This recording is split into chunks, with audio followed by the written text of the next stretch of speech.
बहनों भाइयों, जय श्री राम। इंद्रधनुष में आप सबका स्वागत है।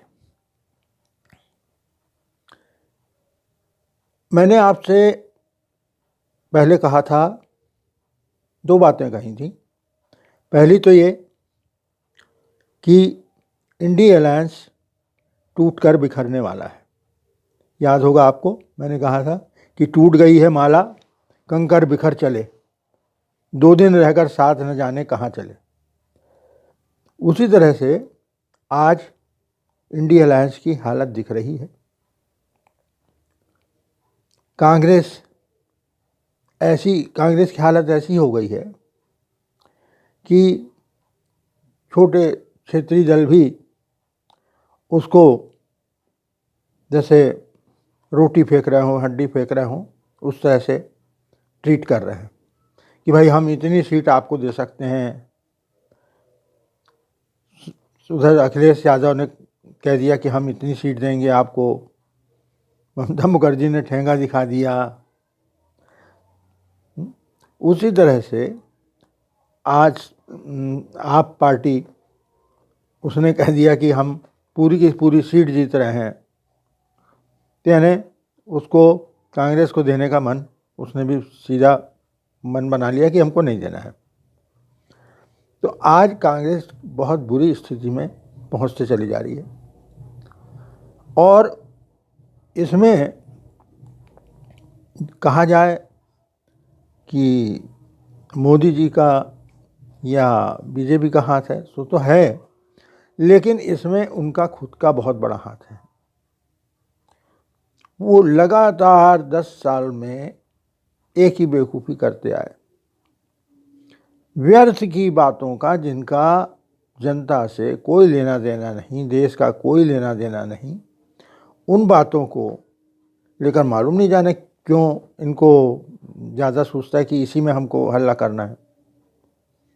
कभी मोदी जी के सूट पर, तो कभी मोदी जी की विदेश यात्रा पर, तो कभी राफेल पर, तो कभी अडानी पर, और सब में उन्होंने मुंह की खाई। उन्होंने LIC पे आरोप लगाए, आज LIC की ग्रोथ देख लीजिए। उन्होंने HAL पर आरोप लगाए, उसकी ग्रोथ देख लीजिए। तो हर ऐसे मामले इन्होंने उठाए जो कि कोई इनको काम नहीं आ सके। अब सूट से जनता को क्या लेना देना है, उनकी विदेश यात्रा से जनता को क्या लेना देना है। ये तो ऐसा ही हो गया कि जैसे कोई एक बच्चे को जब होते हैं, लड़ते झगड़ते हैं स्कूल कॉलेज में, तो जो बच्चा पिटाई खा जाता है तो उसके बाद फिर वो लगातार धारा प्रवाह गालियाँ बकता है। वह हालत इन लोगों की हो गई है कि बस सवेरे उठते साथ ये लोग मोदी मोदी मोदी को गाली देना, मोदी को गाली देना। यानी इनके दिल की भड़ास वो निकालते हैं। आप दिल की अपनी भड़ास तो निकाल लेते हो, लेकिन इससे आपको राजनीतिक फ़ायदा क्या होता है? कुछ नहीं। तो इसमें सरासर गलती कांग्रेस की। अगर कांग्रेस ने एक संभाल के काम किया होता, अच्छे मुद्दे लाते, अच्छा विपक्ष बन के साबित करते, तो आज जनता कुछ सोचती भी। फिर ये ऐसी काम करते हैं कि ये अपने पैर पे कुल्हाड़ी मार लेते हैं और अपने साथियों को ही नंगा कर देते हैं। जिन हामिद अंसारी को इन्होंने शुरू से लेकर आखिरी तक बड़ी अच्छी पोस्ट पे रखा, और उनके क्या कर्तव्य रहे यह सब जानते हैं। ईरान में राजदूत के रहते हुए उन्होंने अपने राह के जितने एजेंट थे उनका पर्दाफाश कर दिया था। वहाँ उनको अपनी जान बचाने की जुगत करनी पड़ती थी। किस बुरी तरह से वो लोग रहे, इसको रा ऑफिसर NK सूद ने भी बताया भी है। उन्होंने कहा कि यदि यह ईरान ना होकर पाकिस्तान होता तो हम लोग की लाशें मिलती। वो तो ईरान के लोग बेहतर हैं जिनके कारण से हम बच गए, लेकिन हमें सतर्क रहना पड़ा और ये गलती हामिद अंसारी जी की थी। फिर जाते जाते भी जिनको इतने ऊंचे ऊंचे पद दिए गए, इनको ऐशो आराम के साथ रखा गया, उसके बाद उपराष्ट्रपति बनाया गया, एक सर्वोच्च पद पे बैठाया गया। वहाँ से जाने के पहले उन्होंने आखिर में अपनी जो फांस उनको गड़ रही थी वो निकाल के जतला ही दी, असहिष्णुता वाली, कि यहाँ मुस्लिम सुरक्षित नहीं है महसूस कर रहे हैं। तब मोदी जी ने उनको अपने भाषण में इतने प्रेम से, इतने मोहब्बत के साथ उधेड़ा था कि उनकी बोलती बंद हो गई थी और वो चुप हो गए थे। सारी दुनिया के सामने उनका पूरा पर्दाफाश करके रख दिया था। अब आज फिर से कांग्रेस ने मालूम नहीं क्यों अंसारी को पकड़ लिया। उनको इच्छा हुई कि चलो एक बार फिर से इनके कपड़े उतरवा जाएं और इनको फिर से पब्लिक के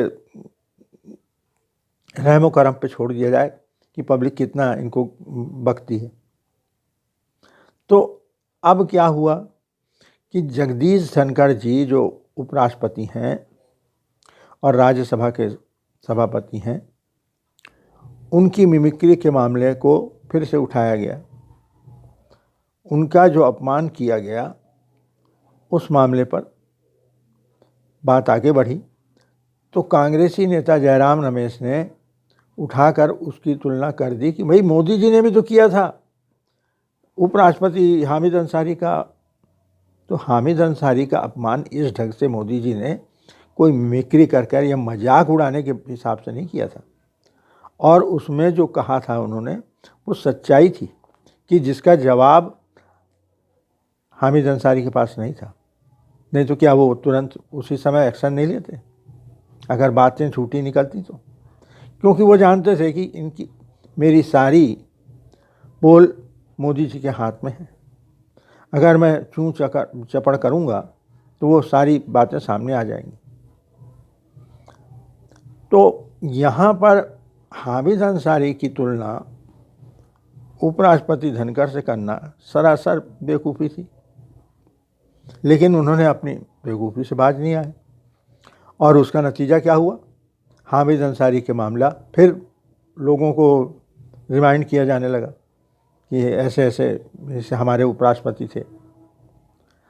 तो ये कांग्रेस की गलती है जिसके कारण उसको उसका खमियाजा उठाना पड़ रहा है। अब आ जाए नीतीश कुमार जी के खेल पे। राजनीति जैसी दिखती है वैसी होती नहीं। राजनीति में जो सामने दिखता है वो ऐसा होता नहीं। 2 और 2 4 ही नहीं होते, कभी कभी 2 और 2 5 भी होते हैं। तो नीतीश कुमार जी का पहले भाजपा को छोड़ना, मंत्री पद छोड़ना, सरकार गिराना और फिर तेजस्वी के साथ फिर से नई सरकार बनाना और फिर उसके बाद उनका भी साथ छोड़कर फिर से बीजेपी के पास आ जाना लौटकर। यानी सुबह का भूला शाम को लौट आए तो भूला नहीं कहते, उस तरह की कहावत उनने सिद्ध करनी चाहिए थी। इसी बीच जब वो भाजपा छोड़कर तेजस्वी यादव की लालू यादव के साथ गए, आरएलडी के साथ, राष्ट्रीय जनता दल के साथ, तो उस समय उन्होंने वहाँ पर एक खेल खेला, इंडी अलायंस बनाने का खेल, और उसकी प्रमुख भूमिका में नीतीश कुमार जी थे। उसके केंद्र बिंदु नीतीश कुमार जी थे। लेकिन वहाँ भी कांग्रेस ने बेवकूफ़ी की और कांग्रेस ने अपना हथियाने के चक्कर में नीतीश कुमार को धकेल दिया पीछे। लेकिन नीतीश कुमार इस बीच में इंडिया अलायंस के सारे लूप एंड होल्स जान चुके थे और वही शायद जानने के लिए ये खेल रचा गया था, जिसको कोई विपक्षी भी नहीं समझ पाए, ना कोई नहीं समझ पाया। बेचारे नीतीश कुमार पलटू राम सल्टू राम कह के गाली खाते रहे, लेकिन आज इंडिया अलायंस की चाबी पूरी उनके पास है। उनकी पूरी जानकारी आज भाजपा के पास, मोदी जी के पास, अमित शाह जी के पास है, नीतीश कुमार के पास है कि इंडिया अलायंस का क्या इरादा है, क्या करने है। तो नीतीश कुमार ने, जैसे वो फिल्मी कहानियाँ होती ना कि उसमें से जासूस वहाँ सामने वाले के पास भेज दिया जाता है और फिर वहाँ से वो जासूसी करके आके अपने बॉस को सब बता देता है, तो शायद नीतीश कुमार जी ने वैसे ही खेल रच दिया और इंडी वाले इसलिए और ज़्यादा छटपटा रहे हैं। ये तो हमारी पूरी सब ख़त्म कर दिया इसने, हमारी रणनीति को। तो ये खेल राजनीति में होते हैं, जिनको कि स्पष्ट रूप से तो ये दिखा कि नीतीश कुमार यहाँ से पार्टी छोड़ के वहाँ चले गए, फिर वो छोड़ के फिर आ गए, लोगों ने गाली बकी उनको, सब एक दूसरे को बोलते रहे कि अब मैं नहीं जाऊँगा, मैं नहीं जाऊँ, लेकिन फिर वहीं आ गए। तो इन सब के पीछे बहुत बड़ा रणनीति रहती है, बहुत बड़ी रणनीति रहती है। तो वही रणनीति के तहत ये काम इन्होंने किया। अब चलते चलते एक बात और कर लें कि भैया जब कपड़े फटने लगते हैं ना, कपड़े जब फटने लगते हैं तो खैरात बंटने लगती है। यह आपने सुना होगा, भाई जब चड्डी लगी फटने तो खैरात लगी बंटने। तो वैसे ही दिल्ली के हमारे मालिक केजरीवाल जी परिवार सहित अपने खासम खास जो अब एक मात्र बच गए हैं भगवंत सिंह मान, उनके साथ बड़ी श्रद्धा भक्ति के साथ श्री राम मंदिर पहुँचे। क्यों? लटक रही है तलवार और अब इसमें उनका जाना निश्चित है। तो यही यदि शुरू में राम मंदिर की शरण में चले गए होते तो आज शायद ये दिन उनको देखने नहीं पड़ते। अब जाने से क्या, अब पछताए होत का जब चिड़िया चुग गई खेत। आज के लिए इतना ही। धन्यवाद। जय श्री राम।